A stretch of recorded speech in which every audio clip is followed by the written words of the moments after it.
नमस्कार, मैं रजत प्रधान। आज हम डिस्कस करने वाले हैं आईपीसी का सेक्शन 299। सेक्शन 299 क्या है? कल्पेबल होमिसाइड यानी कि गैर इरादतन हत्या।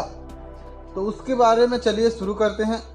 और शुरू करने से आप लोगों को बता देते हैं कि आप लोग अगर हमारे चैनल पर नया हैं तो ज़रूर सब्सक्राइब कर दीजिए ताकि आने वाले वीडियो में आपका सहयोग हो ना पाए।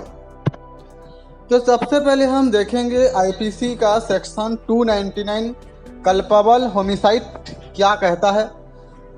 However causes death by doing an act with the intention of causing death और with the intention of causing such bodily injury as is likely to cause death or with the knowledge that is likely by such act to cause death commit the offense of culpable homicide। culpable homicide का means क्या है?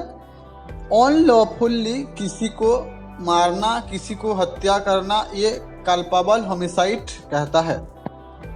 Culpable homicide यानी कि अगर मैं किसी को मारना चाहता हूँ, यानी कि मैं किसी का अगर इंजोर करना चाहता हूँ, किसी को बॉडी को हम आघात पहुँचाना चाहते हैं, लेकिन मेरा जानते हुए भी मैं ये काम कर रहा हूँ, उसको मारने के लिए हत्या कर रहा हूँ, लेकिन मैं खुद नहीं कर रहा हूँ, किसी के द्वारा मैं करा रहा हूँ।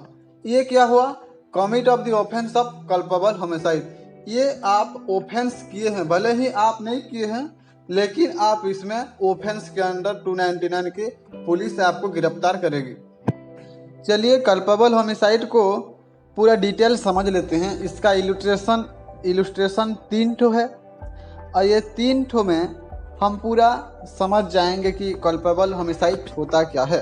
तो सबसे पहले ए number, A lay of stick turf over a pit with the intention of thereby causing death और with a knowledge that death is likely to be thereby caused death believing the ground to be firm tread on it fall and it kill A has commit the offence culpable homicide.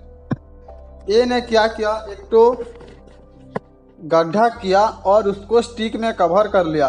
उसका intention और उसका knowledge है कि उसमें जो कोई भी जाएगा उसमें ज़रूर गिरेगा, तो उसमें उसका नॉलेज भी है और इंटेंशन भी है, उसको किसी को जो कोई है वो डेथ ज़रूर होगा।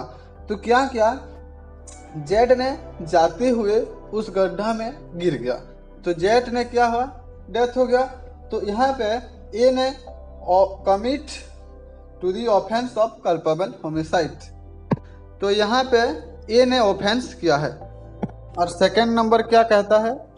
ए know Z to be behind a bush, B does not know it, A intending to cause or knowing it to be likely to cause death, increase indoors, B to fire to the bush, B fire and kill jet. Here B may be guilty of no offense, but A has commit to offense of culpable homicide।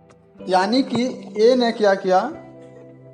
Jet को बोला कि उस झाड़ियों में आप shoot करो, लेकिन B को ये पता नहीं था कि वहाँ पे कोई है। तो ए का इंटेंशन था बी जेट को डेथ करवाना, तो बी ने क्या किया? उस झाड़ियों में गोली चला दी। जो जेट का क्या हुआ? ऑब्वियसली डेथ हो जाएगा उसका। तो बी भले ही उसको पता नहीं था कि वहाँ पीछे कोई है, लेकिन be guilty of number offence, लेकिन ए ने offence of culpable homicide. A ने क्या किया? ऑफेंस किया है।